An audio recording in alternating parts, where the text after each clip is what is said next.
Alright, I'm making this video today for some friends so they don't go into it with quite as many questions as I did and misconceptions about how the game functions.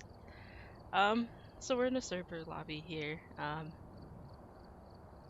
pretty standard. One of the important things that I think people misunderstand at first is that when you buy something, like say I buy, you know, a lighter. It says I have 3. That does not mean that when I select a job and ready up and go in, that it will be in my van. You have to actually add said lighter to your inventory. So I'm just going to go in here and add just everything.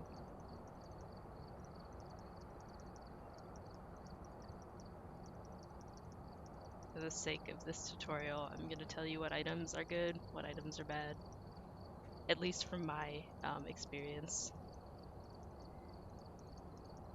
and what they all do. I'll be honest, some of these I've never used because I've never had a need to. Bleasdale is not the ideal place to be doing this, but here we go.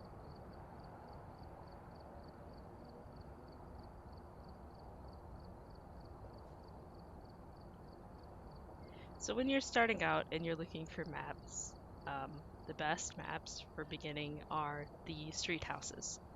They are the smallest maps. They're generally the easiest. Lots of hiding places.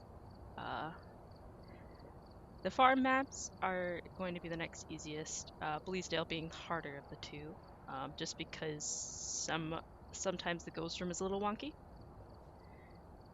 And then you'll be getting into Asylum, Prism, High School, those are going to be the more difficult maps.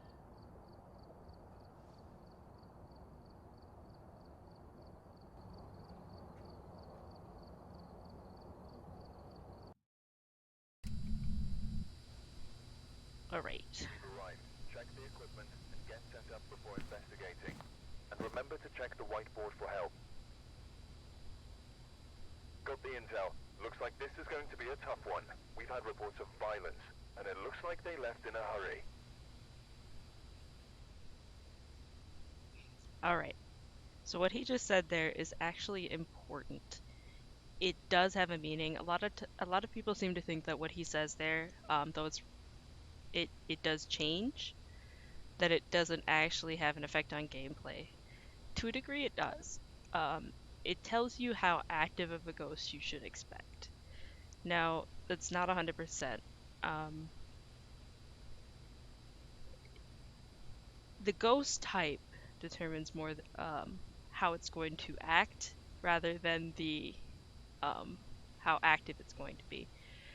But the fact that he said reports of violence means that I should go into this expecting more activity than normal for that type of ghost, and for it to maybe be a little bit more violent than that ghost would normally be. However, if you have a demon, even if it's, no reports or, no reports of violence, it's still going to be more active than, say, a shade, because it's a demon. Another important thing, key on the desk. Don't forget it. You can't get into the house without it. You'll have to walk all the way back to the truck, which is always sad. So next is the whiteboard. So we have a lot of information here. The main thing you want to do is always try to get at least objective 1 and 2. Objective 2 gives you the most experience and the most money. I think they're supposed to be split evenly. Currently they're not. So objective 2 is always a good one to try to get if you can. Objective 1 being the main objective of figuring out what the ghost is. So here we have capture a photo of the ghost, which is pretty straightforward. Detect a ghost presence with a motion sensor, which is one of our tools, and detect a room below 10 Celsius with a thermometer. So something important to note with the 10 Celsius, that does not mean freezing. It just means cold, which the ghost room will always be, well, not always, will frequently be below 10 Celsius. So basically find the ghost room, turn on the thermometer, let it read it for a couple seconds to make sure that it gets it, and you should have that. So that's fairly easy, but just because you have this objective does not mean that you have a freezing evidence ghost. So those are the main things up there, and then we've got the bottom portion. And the two things that you want to note from this bottom section is the name of the ghost, in this case, Betty Moore, which you should only use if you want to anger the ghost. Saying their name will make them angry, will make them more active, which helps with getting evidence and photos, but also more likely to get you hunted. So don't just go in there immediately, Betty Moore, Betty Moore, Betty Moore, unless that's your game style and that's what you want. If you're just trying to learn the game, I'd recommend avoiding saying the ghost name until you're more comfortable. And the other point that you want to take note of here is whether it's an alone ghost or an everyone ghost. So in this case, it says this ghost also seems to respond to everyone. That means that you'll get evidence with multiple people in the room. Some ghosts, it will say alone, and in that case, if you're in a team with more than one person, you want one person in the ghost room alone to try to gather the evidence. If multiple people are in the room, the ghost won't be as active if it says alone here.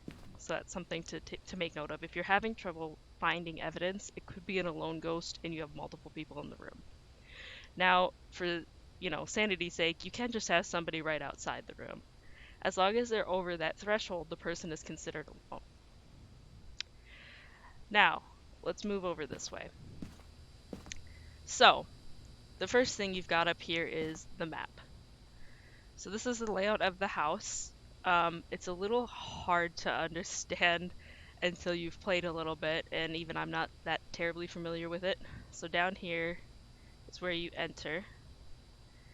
And then you've got a staircase over to the side here, and you've got some rooms, doors. It can be good to kind of get a first layout, try to figure out maybe some loops you can do for rooms. But generally you'll figure that out more just by playing. What is important to note here is the location of the box. And of course, when I'm making this video, I forget the name. The breaker. There it is. So the ghost will sometimes turn off the breaker, which then turns off all electricity in the house. Not a huge deal, but if you're in a room with the light off, your sanity drains faster, and sanity we'll talk about in a minute. So it's generally a good idea to have the breaker on to try to lessen the strain of sanity loss. So it's good to know where the breaker is if you need to go turn it back on in a hurry. Now, something that I didn't realize is that this button over here actually changes the level. So this right here is actually the attic, I believe, for Bleasdale. So if you want to view more floors, this is the middle floor here, I believe. This is how you do it. So again, if you don't see the breaker, this little green box on the initial floor, it's probably on one of the other floors. Next, we'll go to sound sensors. This just shows you if your sensors are picking up. You'll get a little graph reading. I never use this. I never have a need to use this. Personally, it can be good to try to help find the ghost, especially on larger maps. But I think you have probably just about as much luck doing that just listening yourself with your own ears, and you don't need the sensor to do that. So I personally don't use this. I'm sure there's plenty of guides online that can help with that if you want to. Activity chart. So, sorry about that, that's my phone. So, some people use this to try to get EMF readings, which is one of the evidence types. I'm a little leery of that. I'm not as familiar with it, but you have spikes It'll kind of go like up and down. And if you have large spikes and multiple large spikes, all, for one event, you might have an EMF level 5 ghost. Essentially, this is, just as it says, it's the activity. And in a sense, it's kind of like a visual representation of the EMF. Once you get good at reading this, you can figure out if you have an EMF ghost without actually bringing in the EMF reader, which is good to do. But again, I'm not as familiar with that, and there's probably better videos for that. Now, lastly, and most important, the sanity. Sanity is very important in this game. The lower you are sanity, the more likely you are to get hunts. Hunts being when the ghost can actually kill you. So right now I'm at 100 sanity. It won't drop while I'm in this truck, but if I go in the house, each time the ghost does a ghost event, it'll drop a little bit. If I use the Ouija board, it'll drop a little bit. If I stand in a dark room, it'll drop a little bit. And once you start getting to around 60, that's when you should start being worried. There are ghosts that can hunt you high sanity, but as a rule, you don't generally need to worry about it too much until you get to 60 or lower. 50 particularly, once you're 50 or lower, you're likely going to start having hunts. And you can get your sanity back up with pills, which we'll talk about in a bit. But that's always, if you're trying to avoid hunts or trying to start them, you always want to look at your sanity. And you'll have, if you have a team of 4, they'll each have their own individual one. Ghosts tend to go for the lowest sanity, slightly dependent on the type of ghost. But it's always a good idea to try to keep your team's average above 50 or 60% to try to avoid, if you're trying to avoid hunts. But even just one person with low sanity can cause a hunt to occur. Now then, let's look at tools. Tripods are pretty self-explanatory.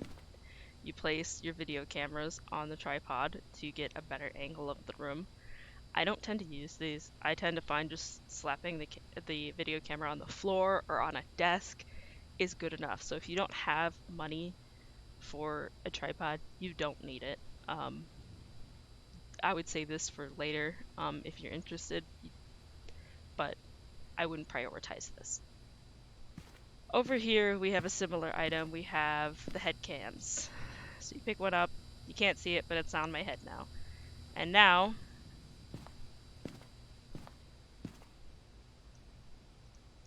you can actually see what I see. It's computerception. So if you have a team of multiple people and they are, you have somebody in the truck, you can have somebody in the house with the head cam looking around to try to gather evidence, try to get orbs. As a solo player, you will never have a need for these. They'll never be useful to you. So again, save your money. But if you're on a team with multiple people, it can be really helpful because you don't have to spend time setting up cams. So that brings me to the computer. That is haunting. Okay.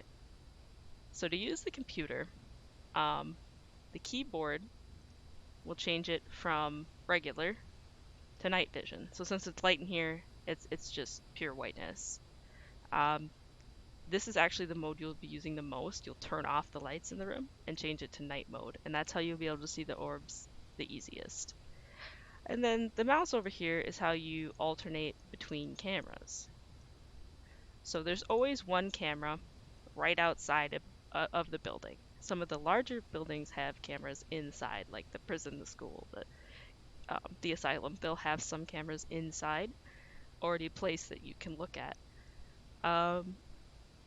So yeah, change camera, change from night mode to regular. Now let's go over to tools. Alright, so items will always start out in the truck in these positions. So once you get familiar with where they are, their location isn't going to change. Obviously, I can pick up an item and move it and then it will be in a different location. But starting out, they'll all spawn in their locations. You won't have necessarily all of this. Um, this is all the things I put in before we started the match. You always start out with certain things like a book. You'll always have a book. You'll always have a standard flashlight. You'll always have a UV flashlight, which is the starting gear. If you ever get an objective to complete it with the starting gear, that just basically means complete a level without adding in any extra items. So let's start off over here. We've got the sensors. The only sensor here that I want to talk about is the motion sensor. The motion sensor is good because it's an objective. That's it. The rest of these sensors, I never use them. You've got the sound sensor and the movement, well, infrared. Again, sound sensor is what would show up on this chart here. Infrared is just, I think some people use it as a light on the floor. There's a little glitch you can do when you put it on the wall, it lights up. Then you take it off and set it on the floor, and it creates a little light. Not worthwhile. Don't spend your money on these. There's no objectives for them.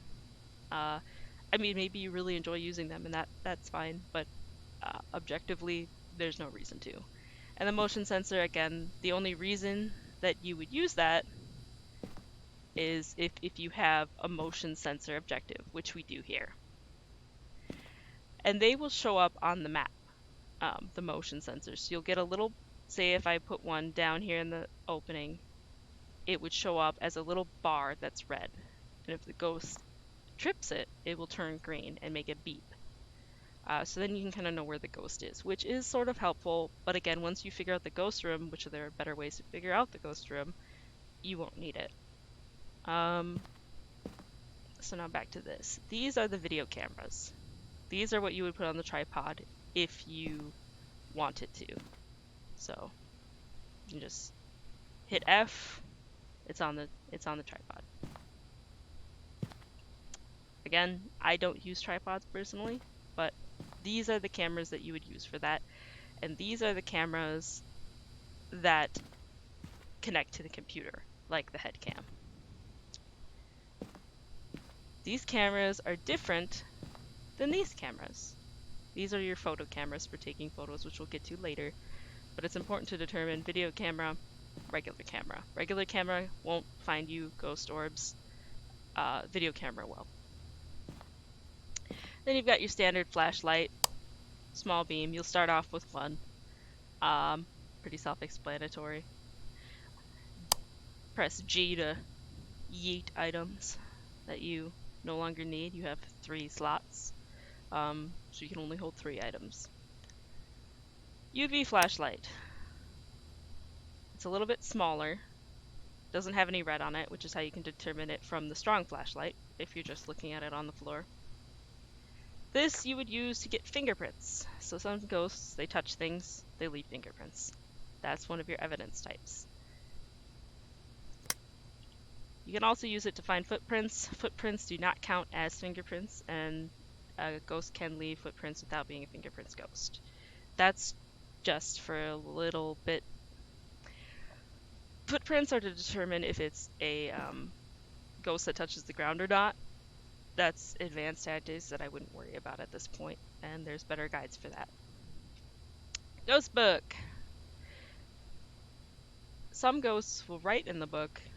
What's written in the book doesn't matter, but if you look at the book and there's writing in it after you place it in a room, writing is one of your pieces of evidence. Fun fact about the book, if you look straight up, press G, it will stand up on its side. So something that some people do is they'll take a video camera and they'll place it down in front of the book so that then they can view the book from the truck and see if they get writing. This won't be very visible because it's, well, if I put it, there you go. So you can see the book despite me not looking at it.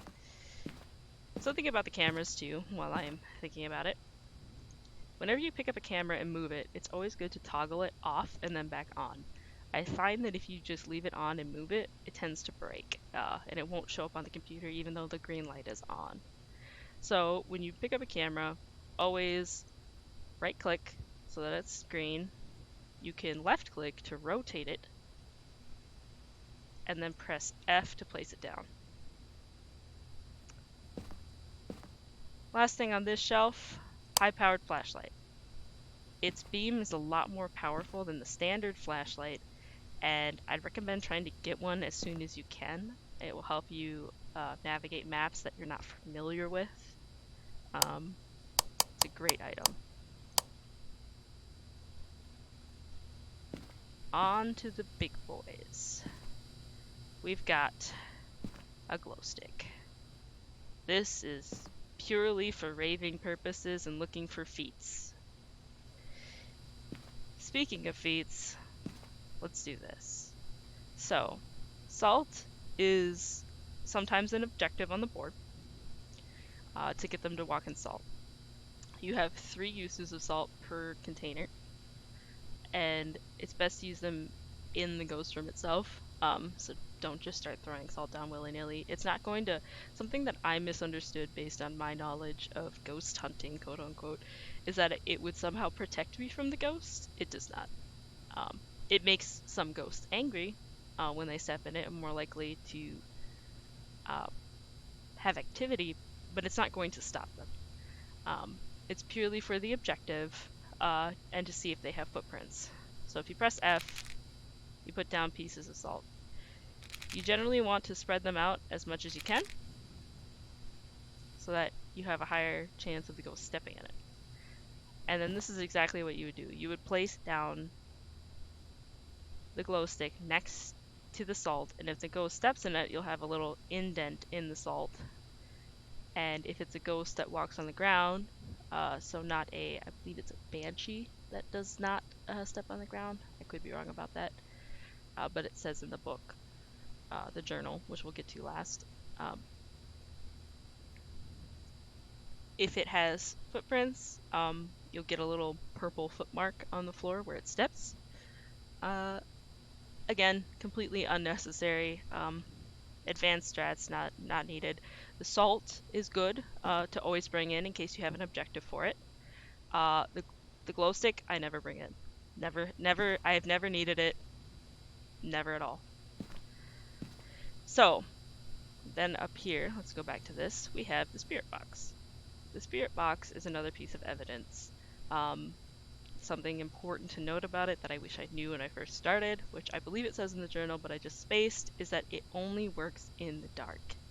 If you have the light on, the ghost will not respond to you on the spirit box. You're just wasting your time. So you turn it on, it makes this god-awful noise. And then you can ask the ghost questions. And I'm just going to turn that off while I'm talking. And you can tell if it's hearing. This is a good way to test your mic to see if the game is actually hearing you, is to turn it on and ask a question. Are you close? I don't think it's going to work in the van. Let's go outside, boys. Are you close? There you go. So it said nothing detected. So that means that it did hear me, which means that my mic is working in-game. Now, if the ghost were a spirit box ghost, it could respond to that question, saying, you know, a variety of things: close, near, far, behind, and various other things it can say, like adult, child. And it will actually write on the screen, where it said nothing detected, it'll say whatever the ghost says, behind, adult, and it will also speak it aloud. And that's how you know you have spirit box evidence. Sometimes it takes a couple tries to get them to speak. You need to be close to them, so generally just walk around the room, you know, are you close? Are you close? Are you close? Are you close? And see if you get it. I tend to find are you close as the one that it responds to most commonly. Alright here. Sanity pills. Let's talk about these quick. Sanity pills up your sanity by 40%. That's it. They are a great way to keep playing if your sanity's gotten low and you don't want to constantly get chain hunted. Just take a couple sanity pills. You get one per bottle. You can bring in 4 bottles. I generally find if I'm playing alone, I don't need more than 2. Um, and up your sanity by 40% to get you above that 50-60 mark, um, to prevent hunts. Thermometer, the champion of almost all these tools. Thermometer tells you the temperature of the room you're in. Pretty straightforward. It can be an objective on the board as we have right now. If you see it start dipping to around 12 Celsius, 10, especially if it's below 10, you're likely in the ghost room. Now, if it goes into the negatives or in Fahrenheit below 30, that means you have a freezing ghost. Now, you don't need this thermometer to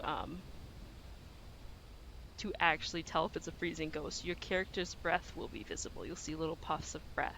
And that's another way to tell if you have a freezing ghost. And that will only occur in or near the ghost room. So this is generally the first tool. I'm going to place it out here. This is generally the first tool you want to bring in and have out. Just for sanity's sake here, a high-powered flashlight is the second tool out of 3 you want to bring in when you first start. So that's 2 of our 3. The next one you want to bring in is the camera. So I'm just going to put this out here for our sake.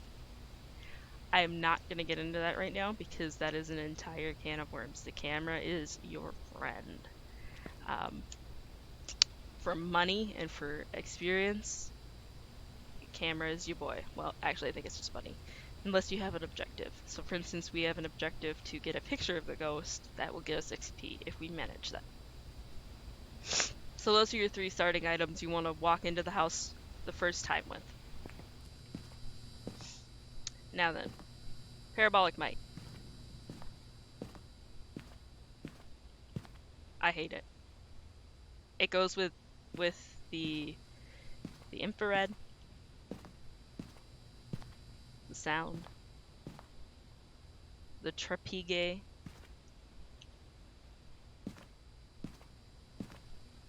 and the glow sticks. I never use them. The parabolic confuses even some of the best in this game. And especially if you're playing with others, it will pick up their sounds, and it's more confusion than I find is worth it. EMF reader.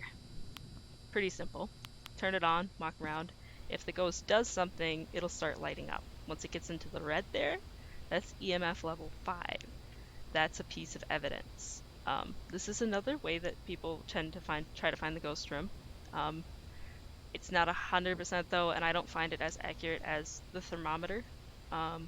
Some people will never use this. This is the item I said can sometimes be determined through the activity chart. But if you're looking for EMF the old-fashioned way, just pop this sucker on, throw it down in the room if it decides to land face up. And if activity happens, just see, how many lights are on. And if it's 5, you have a piece of evidence. Alright, crucifix. Crucifix is your friend, especially if you're low sanity. Crucifix is simple. Holding it out like this, like you would think, that does nothing. Power of Christ does not compel you.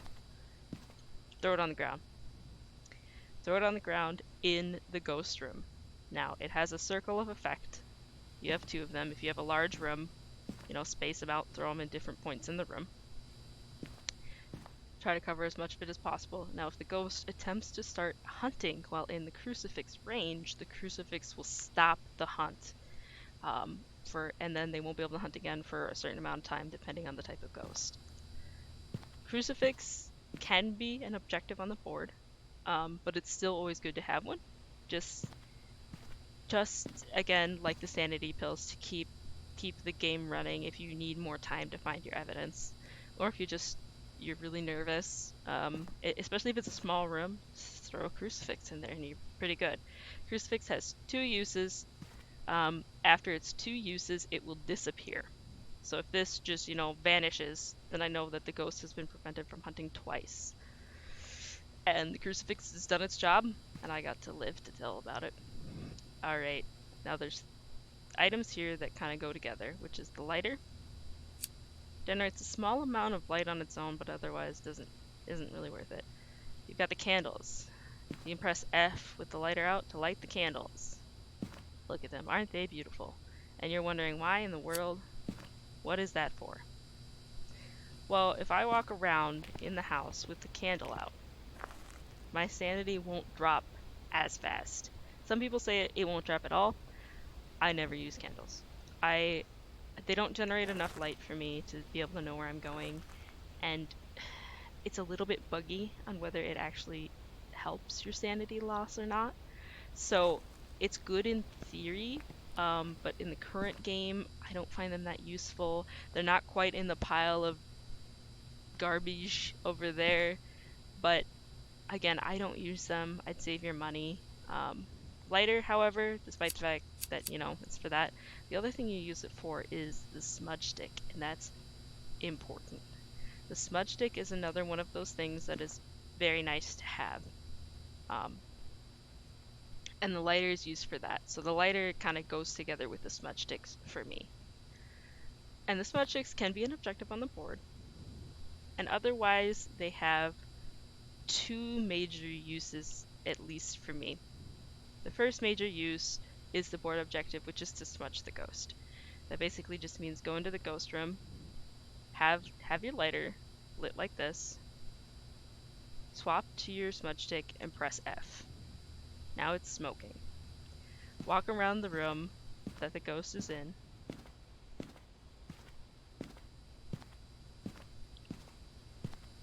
And you should have smudged the ghost. Now, sometimes you can miss them, sometimes, it doesn't quite work out and you need to do it again. But that should get you your objective on the board. Now, what that does is it stops the ghost from hunting for a little bit of a time. I'm not entirely sure on the timing for those. But more commonly, and what's most important, is it makes the ghost angry. It makes them angry, but it doesn't make them, hunt, like if you were to say their name. So this is a good way, if they're not giving you a lot of evidence, take a smudge stick to their room. Smudge them. Generally, they'll be a little more talkative after that. So that's the first use of smudge sticks. The second use of smudge sticks, and this is particularly effective against a certain type of ghost, which we'll talk about now, the Revenant. The Revenant is your worst nightmare. What makes the Revenant different than all other ghosts that you can get is that the Revenant is faster than you. You cannot outrun a Revenant. So when you first start, when you enter, so like if I were to go into the cabin now, the first thing I would try to do while trying to find evidence is to rule out it being a Revenant.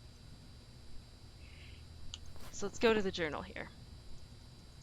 And we'll talk about this at the end. So Revenant is a slow but violent ghost. This confuses so many people. The Revenant is only slow when it doesn't see you. A Revenant will travel at a significantly faster speed when hunting a victim. So once the Revenant sees you, once it gets line of sight, which is how the ghosts hunt, it will zoom at you like a race car.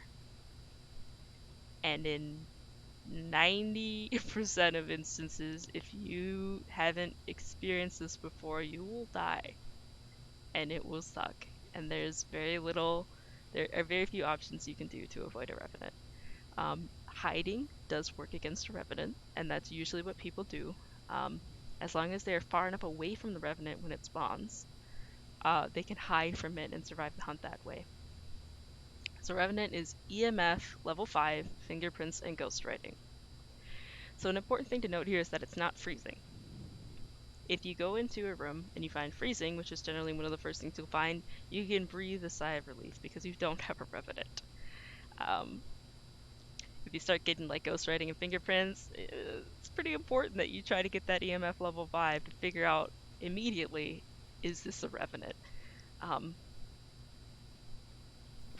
so that brings us back to the smudge stick. How can this help me against the revenant?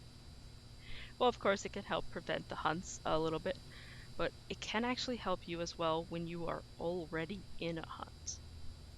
And the way that this works, um, and it's tricky. I would always suggest hiding from a revenant if you can. But say you're caught off guard, you're in the ghost room, you do not have time to hide. It sees you, it's gonna sprint at you.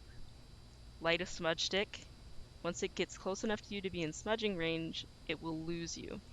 It will enter what's called wandering mode, which is basically when it loses sight of you and it's trying to find you. It will move slower, it'll kind of wander around aimlessly, and that's your time to book it, find a locker, find a closet, and hide. So that is a pro strat. Again, I'd just try to hide from them if you can, but if you have a smudge stick and you find yourself cornered by a revenant, that's a way to do it. That does work on all ghosts, but again, all other ghost types, you can loop. So if you find a car or a kitchen table or a sofa, or even just a couple rooms that have an open circular design, like some of these farmhouses, you can just keep running away from them. Just hold shift, run around an object, and they will never catch you. It is important when you're looping a ghost to make sure that they haven't doubled back, because since you are faster than them, while you're looping, you will eventually come up behind them. And if you're too close, they'll just turn around and kill you. So it's basically just, ring around the rosy, ring around the couch, ring around the countertop, to survive. Or, just get enough distance on them, pop into a closet. Closets are overpowered. Closets and lockers will save your life in this game more than anything, especially when you're starting out and you're not comfortable looping the ghost. Hide in a closet, it will almost never find you. There are certain ghosts that go through walls and they can just kind of just pop in and kill you, or sometimes they'll spawn in the closet, which is funny when you say it like that. But um,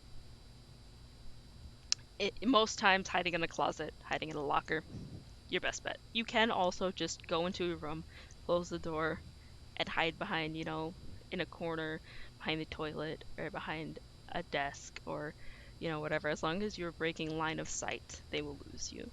Um, Now, on to the journal.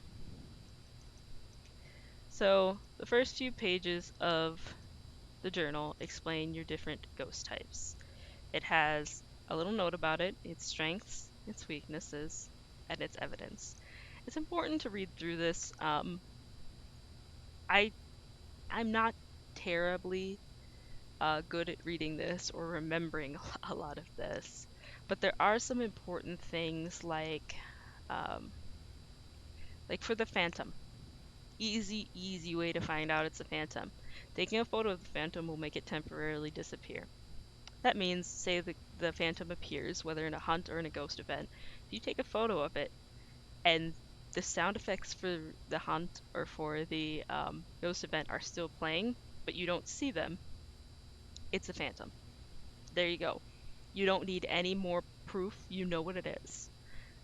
And that's very important. And it was a wraith, by the way. Wraith is what doesn't leave footprints.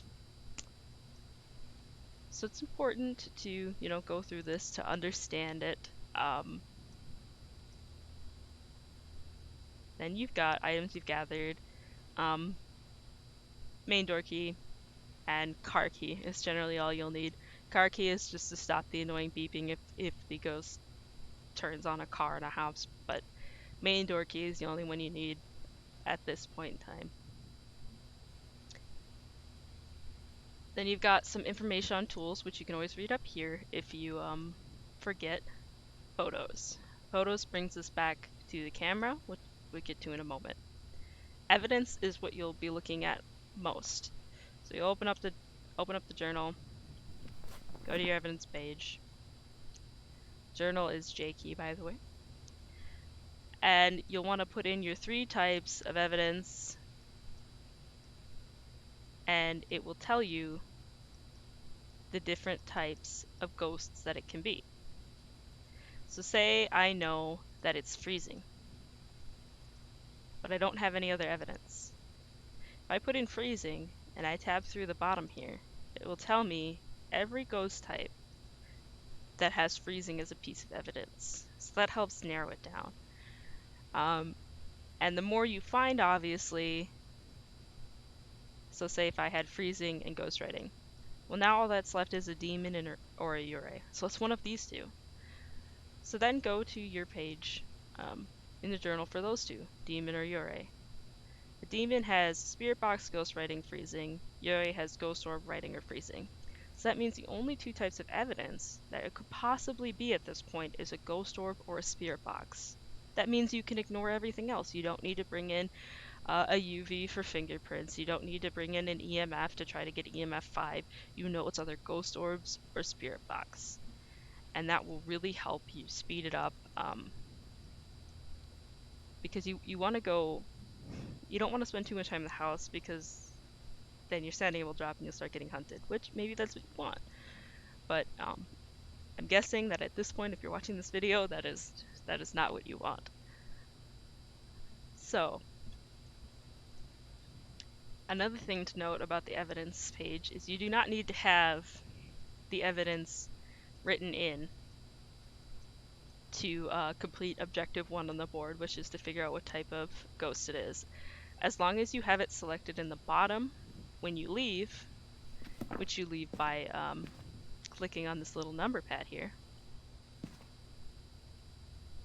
Once you leave, you want to have your ghost type selected down at the bottom here. That's the only way you'll get objective 1 completed, so make sure before you leave to mark off your ghost type in your book. Now then, photos. I won't get into the entirety of what photos are, because this is already a rather long video and there's already a lot of things that I'm kind of cutting corners on. So I would suggest looking up a photo guide video if you want to know a ton about it, but I'll just give you the rundown of how I look at the photos and what I try to do. Now, the best photo to get is the ghost photo, particularly if it is one of your objectives. The ghost photo gives you the most amount of money, which you take either in a hunt or when it's just manifesting. And after this, we'll get into the differences of those. They will kind of blink in and out, so it's very easy to miss the ghost photo, which is unfortunate. But the ghost photo is your number 1 on your wish list. Second on your wish list is the bone photo. And we'll hop into the house in a moment here, and I'll try to find a bone to show you. Every location should have a bone. At least everyone that I've had is. Sometimes if you're on like the large maps like Asylum, it's not worth it to try to find the bone. If you get lucky, that's great. But on the small maps, always try to find the bone, and before you pick it up, take a photo of it. The bone is the next highest photo for getting you money. After that is the Ouija board. And taking a photo of the Ouija board is a little bit different. First you want to click on it so that the words light up, and then you take the photo of it. If you take the photo of it when it's just turned off, it might not work. Sometimes it does, it's a little buggy, but what I find best is like we did with the book. Hold the board, look straight up to the sky, and then press G to drop it so it's standing up on end. Turn it on, and then take the photo, and that should always consistently give you Ouija board. And we'll get into how the Ouija board works if we find one here. After that, there's different kinds of photos you can take. Fingerprints, dirty water, dead body, or interaction. And of those, the ones that you want are interaction and fingerprints. Fingerprints is really good It gives you the next highest amount of money, though it is randomized per picture. Sometimes you get a little bit more for one versus the other, and that's just RNG. Um, but so then you want to get, ghost, bone, Ouija, and then just fill out the rest with fingerprints or interactions. Dirty water can be an objective, and if it is, and you manage to get dirty water, go ahead and take a photo of it. But otherwise, it's not worth much, and it's incredibly hard to get the ghost to do dirty water. It's entirely RNG, and whether the ghost wants to do it, and whether they're close enough to a sink to do it. I wouldn't I wouldn't sweat about not being able to get a dirty water objective completed. Most people just ignore it unless it happens. They don't actively try to get it because it's very kind of broken the way that it functions at the moment. And then there's dead body. Dead body is also one that you can take if you don't have anything else, but it's just not as worthwhile as fingerprints or interactions. Interactions occur at various points, and you'll sort of get a hang of what's considered an interaction and what's not. For instance, if you take a picture of a door that they've just moved, it won't be an interaction, but if you take a picture as the door is still moving, it will count as an interaction. The most consistent way to get an interaction that I've found is either the Ouija board by asking a question, waiting till the planchette moves, and then taking a photo, or waiting till the ghost manifests, and this is important, not hunting, but manifesting, and then wait for the ghost to disappear, and then after a moment take a photo and you'll get an interaction there. Voodoo dolls, if you take a picture of a voodoo doll, will also be considered an interaction photo. If they throw things and you take a picture, interaction. It can be a little finicky, but like I said, the Ouija board and the ghost, after they disappear, tends to be the most consistent that I've found. Additionally, you have 3 cameras that you can bring in, so that's 15 photos, but you can only take 12. You only have 12 slots in your book. Once those are filled, even if they're dud photos, you tried to take a picture of the ghost, but you missed, or, well, that should just still give you interaction, hopefully. But say you tried to take a picture of a door moving, but you caught it at the end, it stopped moving, and you took the photo and didn't count as interaction. That will fill up one of these slots, but it won't actually write above it what it is, which we'll go in a moment and take photos so I can show you. If there's no writing above the photo, it didn't count, unfortunately, but it is taking up one of those 12 slots. So let's put this all into practice. So first, when you're holding an item that isn't a flashlight, as long as you have a flashlight in your hand, you can press T for torch to turn it on. I wish I knew this. C is crouch, good for hiding. Teabagging, if you want to be toxic. All right. So this is the house. I never play on this map. I don't know the layout. See, this is the breaker. If I hit this, the light in the room went off. All electricity is off. Turn it back on, it's back on. The ghost can do that to you. You can notice a sound difference when you're in the house and when you're outside. If you hear this, you're inside the house, you're in the danger zone. If you need a moment to think or look at your journal, it's best to take a step outside. Even here is fine. Though it has happened where people have died right in the doorway here, so I tend to take a couple steps back like this. So this is actually good though, because right here in this cupboard is a voodoo doll. It's always there.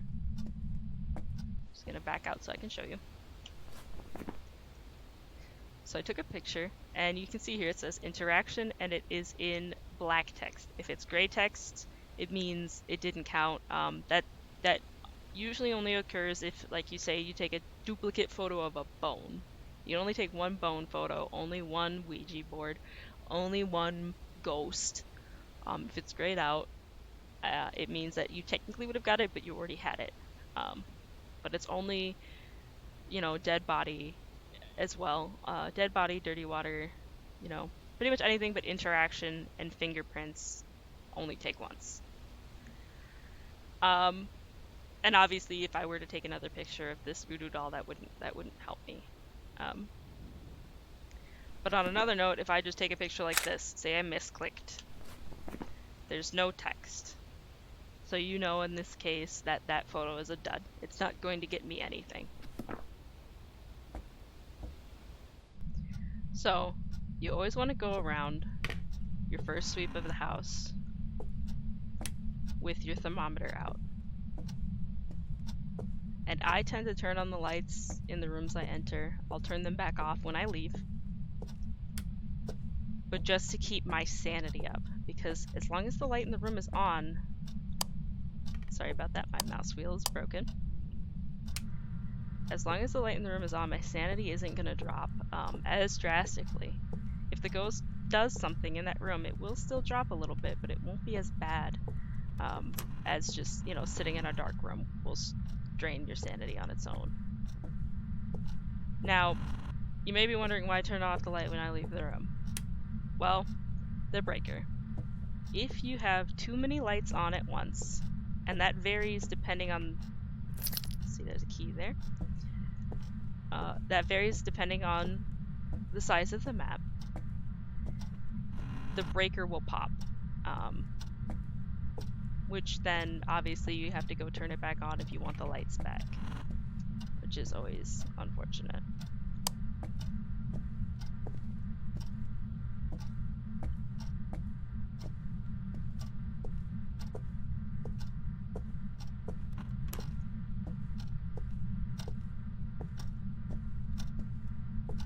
So you see there was a pop of the light. And something important to note is I did not turn on the light in this room. So I kind of figured when I walked up here that this would be the room because the light was already on. And they've just knocked on the window. So you can also tell because we're below 10. So this is the ghost room where we are right now. Now at this point, drop your thermometer. You don't need it. And thankfully this room has an exit right outside. Isn't that nice? So this is our ghost room. Now that we found it, what do we do? Well, for me, I want to try to find the Ouija board or the bone.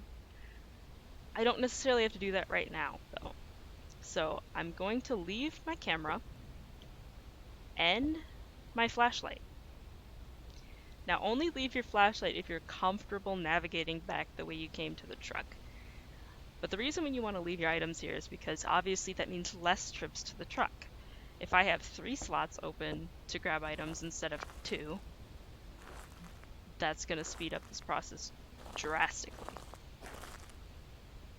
Obviously, since this is, on the outer edge and has a door to outside, I'm going to leave my items in there. It's not a big deal navigating to the truck. That makes this actually super easy, which is great. Now then, what's next priority for things to bring in? First of all, check your sanity. Dropped a little bit from just kind of meandering around talking, but it's not bad. And you can see we've grayed out our thermometer objective. Objective 4 is complete. Now, we do have an objective for a motion sensor, so I am going to bring in one. I tend to only need one. You can bring in more if you want to double check, but you can move them around the room if you're having troubles getting it. What I next try to bring in is a book, because it can take a little while for them to actually activate the book and write in it. And I bring in a camera, or a video camera, because it can be a little bit difficult to find orbs as well. So it's good to get that in early, in my opinion. I would then bring in the UV light to try to get fingerprints, to see if I can just spam the camera, spam any fingerprints that show up. Which would be nice if this is a fingerprints ghost so I can show you, but we'll see. But since I have a motion sensor in my hand right now for my objective, I'll have to come back for that later.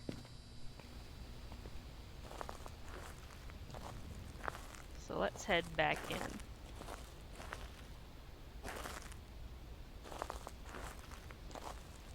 I'm hoping this video is helpful. I'm definitely not an absolute pro at this, but these are just things that I've noticed trying to learn the game myself. So, motion sensor, come up to a wall, you'll see it start to show up. It's best to put it down low in case you have a crawling ghost. Press F and it will show up. So see, now it's green. Red means there's nothing there. Green means there is something there. You can set it off yourself as well, and your teammates can set it off, so that's important to note. Now we got a book. Let's see. Let's put the book here.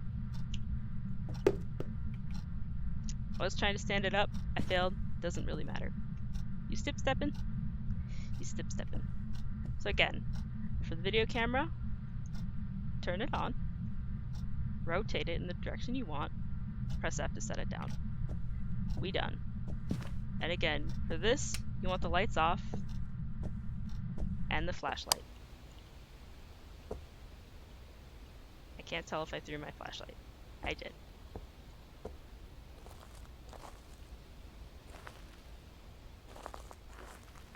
So now we'll actually be able to see.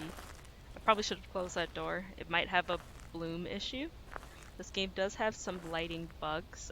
It's still early access, so that's to be expected. It's our sanity, 78, still good. So there, well, that's not the right camera. Here we go. Oh, so that beep was our motion sensor. See how it was green? That meant the ghost walked through it.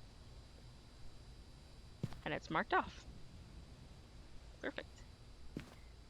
So here we are. This is the camera we set up in that room.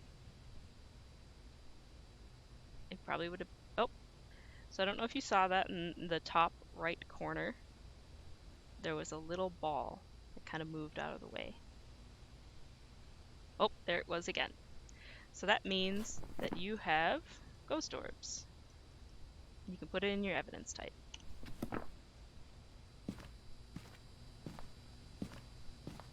So now I'm going to grab my UV that I wasn't able to bring in before, and I'm going to bring in EMF and Spirit Box. And that should take care of evidence, because we already have the book in there. We've got ghost orbs.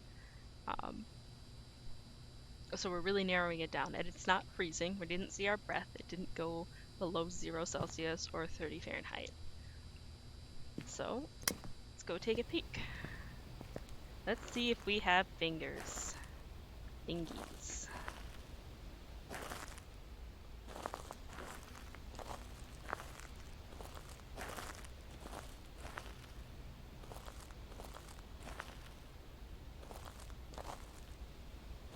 Alright, now that I've got my orbs, first thing I'm going to do when I get in here is turn the light back on. To again help my sanity. And would you look at that? We have fingies! So as you can see, they're very apparent. They will show up on doors that the ghost touches. Oh. Light switches. Windows and closets. So we've got one on the window.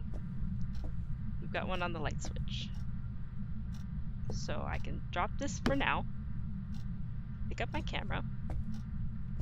Take a picture of the light switch. Fingerprints. So that means that was successful. And then we've got one on the window here. Another fingerprints. Beautiful. Alright. EMF. I just turn it on and leave it. And then if we hear it, it'll make a noise when it starts lighting up, when the ghost does something. And if we look at it and see the lights lighting up, we'll be able to tell what EMF level it is. And EMF level 5 is what you're looking for evidence. So just because this lights up doesn't mean it's an EMF ghost. It just means that the ghost is doing something. All ghosts will activate the EMF, but only some ghosts will bring it to level 5. Now we have the spirit box. Again, the spirit box only activates when the light's off. Turn it on and start asking your questions. Are you close? Are you close? Are you close? And there you go. So we have a spirit box ghost. But you see, it took a little bit for me to get that.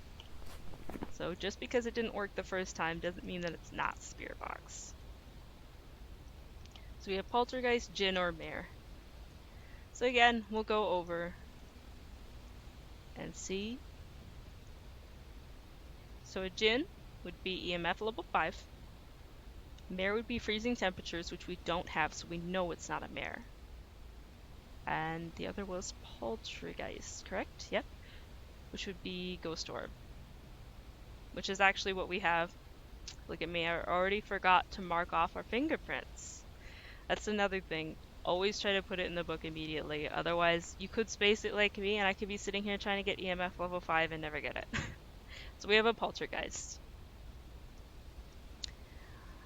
And then, once you figure that out, if you're a little nervous, look in the book. See what its unique strengths and weaknesses are. If you should be concerned, a poltergeist isn't terribly concerning. The main issue with the poltergeist is it will throw a lot of objects, and for each object it throws, your sanity will drop a little bit. So you just have to keep an eye on your sanity, basically. But you would be doing that with any kind of ghost. So a poltergeist isn't terribly alarming to me. If anything, it's nice because each time it throws an object, you can get an interaction photo. So even if I can't get enough fingerprints to fill my book, I should be able to get interactions. And again, these are all optional. You don't need to fill up your photo book. But if you want to make money to get all of these items, then that's your number one way to do it. Now I'm going to bring in another camera because I'm running out of photos on the first one. I'm going to look at my sanity. It's at 74%. That's fine. But for the sake of this video, I'm going to take a pill. And you'll see it bounce up after a moment. There we go, 100%. So again, it increases it by 40. So, we have got our camera. And what else do we need? At this point, we don't need anything. We are complete. I will bring in salt, just so I can show you what that looks like when when a ghost actually steps in it. And I'll bring in a crucifix, just so that we're safe while we're looking for the bone and the Ouija board. I'm hoping we have a Ouija board here. That would be great to show you, because that is something that very much so confused me when I first started. But it's also something that's kind of hard to explain without a Ouija board. Oops. Looks like the ghost turned off the light. Oh. Ghost turned off the breaker. So, let's grab our flashlight here. Somewhere over here.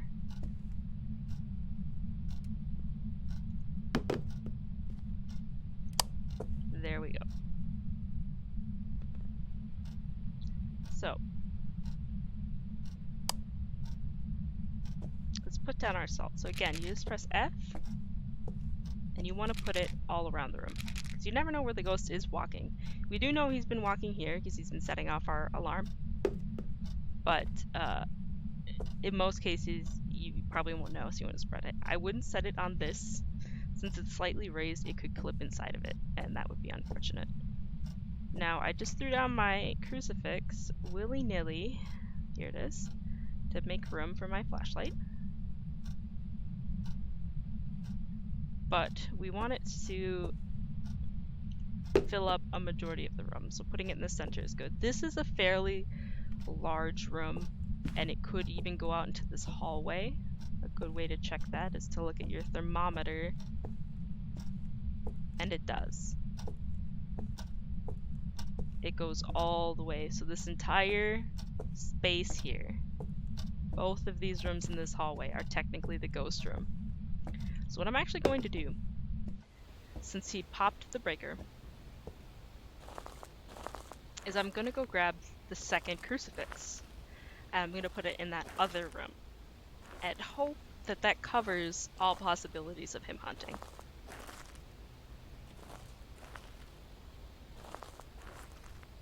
Now, again, this isn't necessary at this point because my sanity is high, but if you want to be cautious in case, you know, you lose track of time when you're in the house, it's better to be safe than sorry.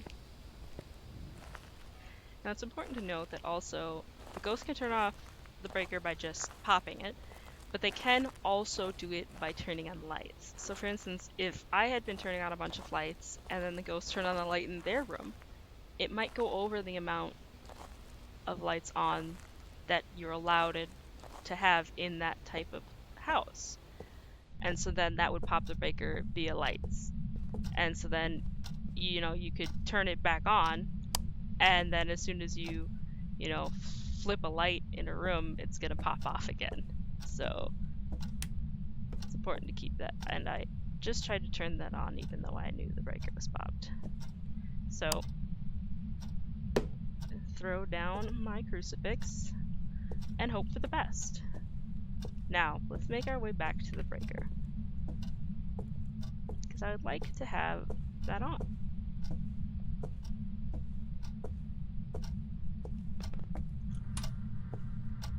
Now, I know for a fact there are 3 voodoo dolls in this house.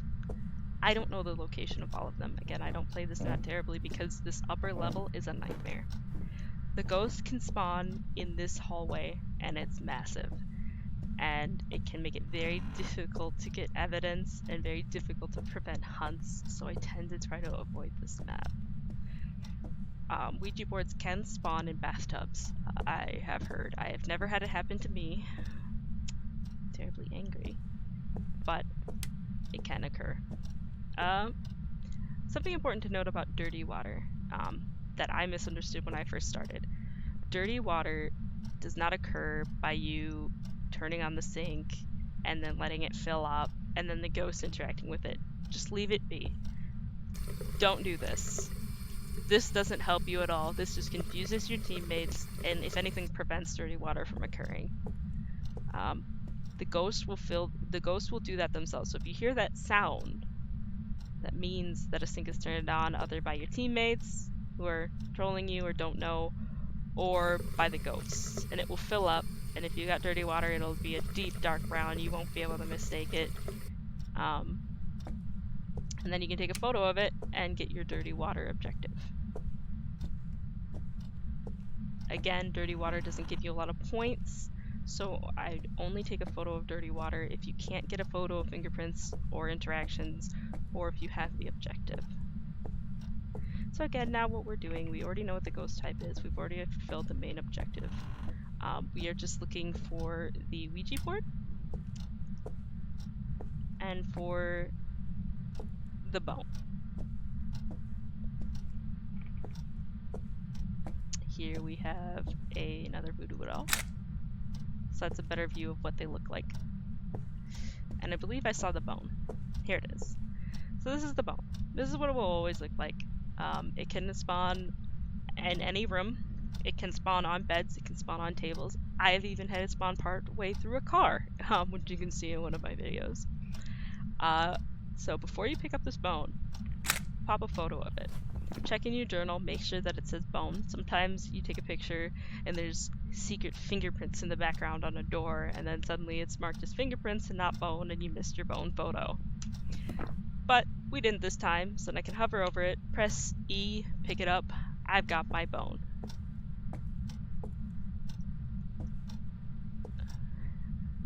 Again, I'm just looking in there because I don't know all the spawn locations of the voodoo dolls, and I was just curious if there was one in there. There isn't. So all that's left is to hopefully find a Ouija board. Ouija boards do not always spawn. Um,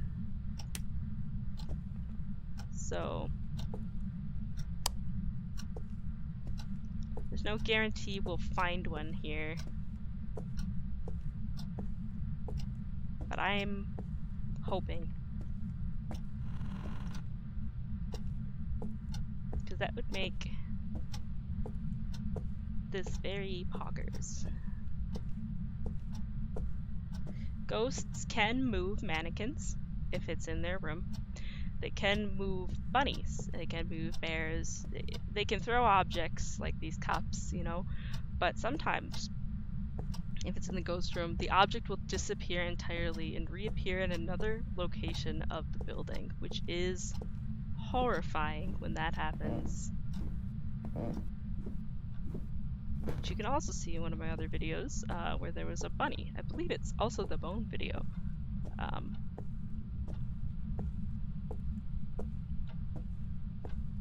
There are set spawn locations for the Ouija board in each map, but again, I wouldn't know it on this map. I do know it can spawn up here. I have seen people get it up here. This attic is actually a great looping spot. You can basically continually loop around this little staircase, and as long as you don't have a revenant, you should be safe. Now, I may have missed some rooms. I've been leaving the doors open, which is what I do, just so that if I'm in a hunt and I need to quick get into a room to escape and turn off, you know, close the door and hide, I can. But also it helps me know where I've already been. So if I see a closed door, chances are I haven't been in there. Oh. So here, ghost photo. Now I'm gonna wait for her to disappear.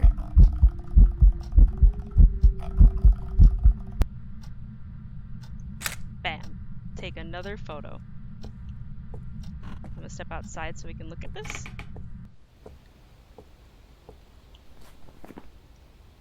And there we have it, the ghost photo, which was our last objective, and interaction. So I waited for her to disappear and I took my last photo, and that is the most consistent way I've found of getting interaction, other than obviously voodoo dolls. It's not as finicky as doors or thrown objects. We only have one photo left on this camera, so I'm going to drop it, pick up a new one, because we have 2 more slots. Unfortunately, it's looking like we don't have a Ouija board, which is very sad. But what I am going to note here, take a quick look at my sanity. So see how drastically that dropped from walking around in the dark? And that ghost event. Staring at the ghost and having them appear drastically drops your sanity. So I'm actually going to take a pill here. Well, no I won't. If the ghost hunts, that's even better for you guys. More of a learning experience. So this is, you see the activity chart.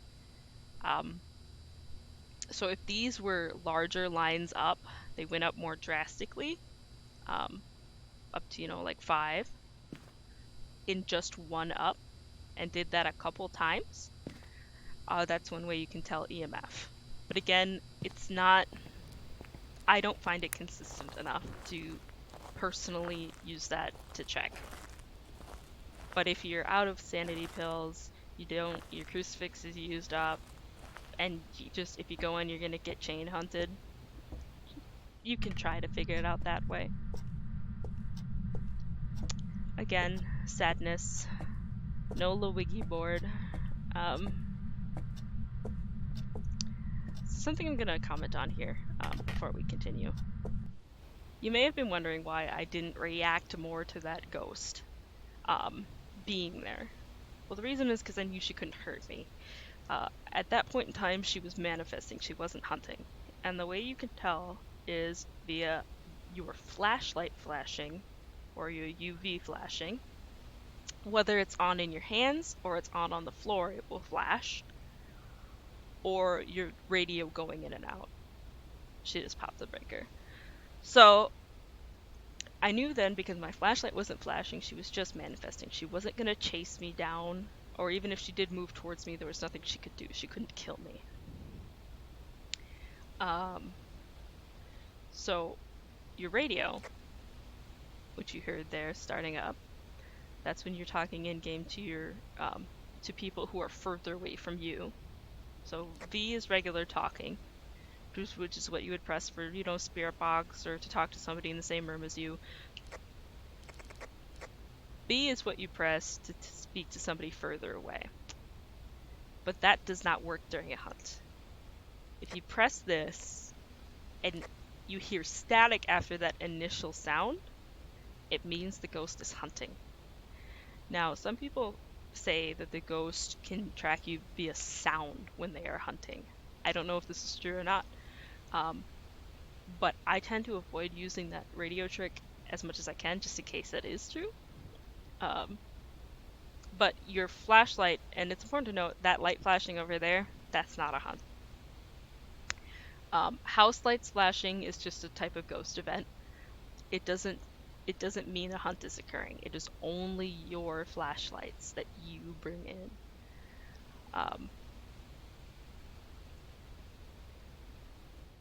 So she turned it off and on again. And what's concerning to me at this point is the fact that the ghost appeared here.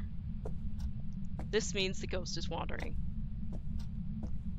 That means that the ghost, just because we have our crucifix down in that room, doesn't 100% mean that we're safe.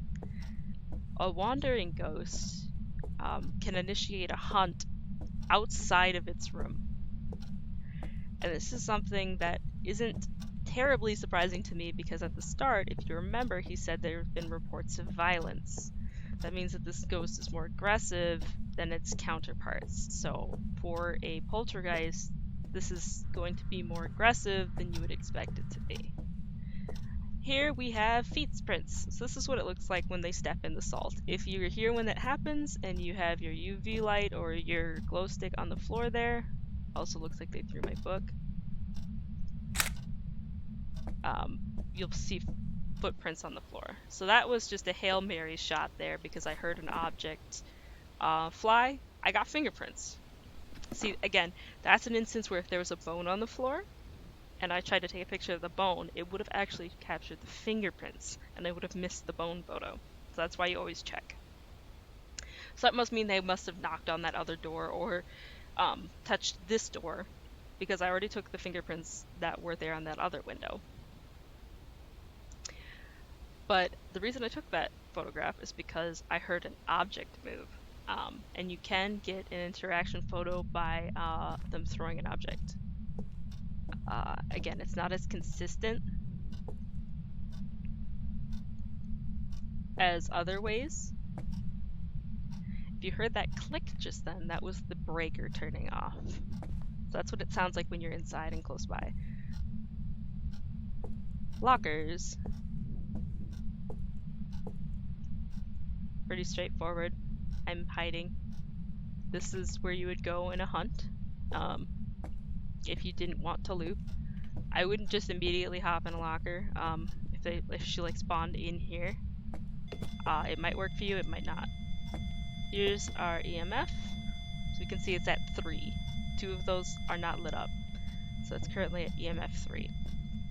You can get an objective where you have to get an EMF reading, and that would have fulfilled that. Wow, she's throwing everything, but I can't tell if it's in this room or the next.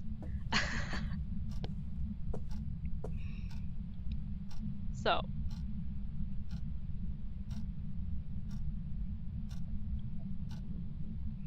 I'm debating now if I want her to hunt.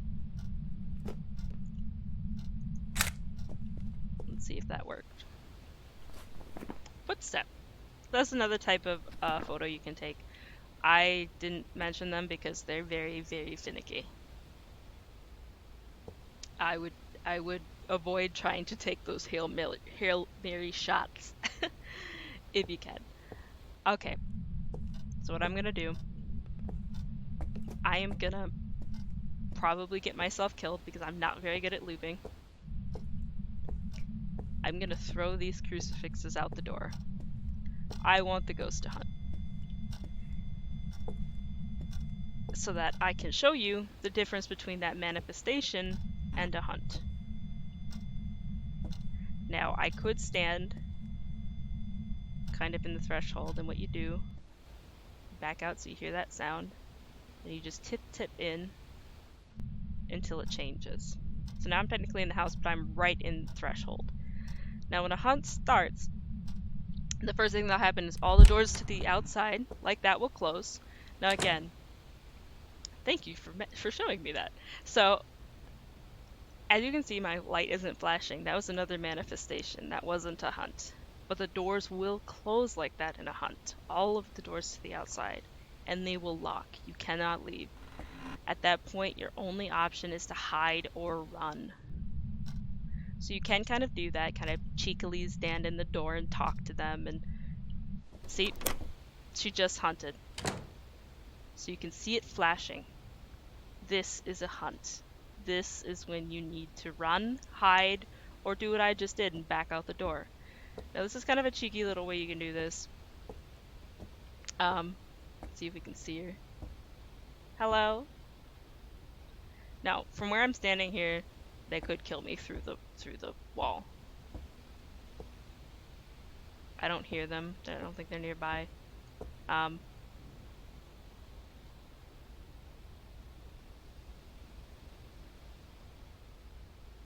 So again,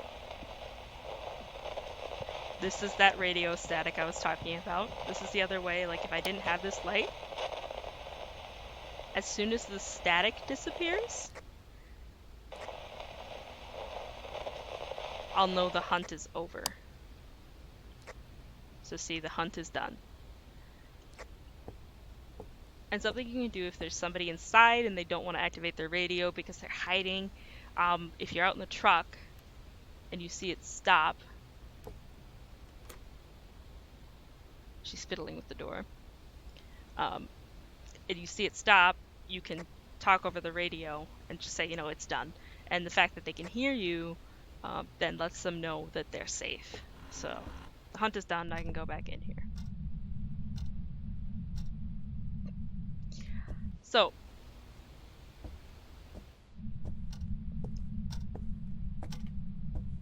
that is the basics. Again, unfortunate we didn't have a Ouija board. Again, she closed the door just then. I didn't panic. My light's not flashing. It's not a hunt.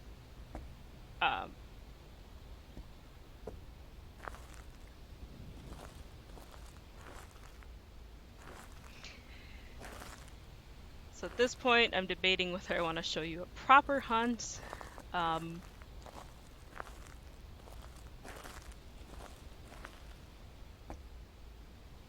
You know what? I think I'll make that a separate video. I think I'm going to end this one here, close this up and show you the results screen. And I'm going to try to find a map with a Ouija board, because every time you interact with the Ouija board, it's going to lower your sanity, and that's going to be a great way to get into hunt range. And I won't bring in as much stuff, so I won't lose as much if I die. Your items, by the way, will only disappear if you're the one that brought them in and you died. As long as you survive, you won't lose your items. You won't have to rebuy them. And you don't need to bring them back to the truck.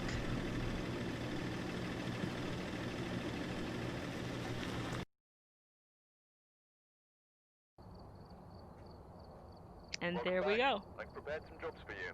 An almost perfect game. So you get money for each objective, phone evidence, and insurance. Insurance is a bit bugged right now. We're not quite sure what that means, but photos, that's really good.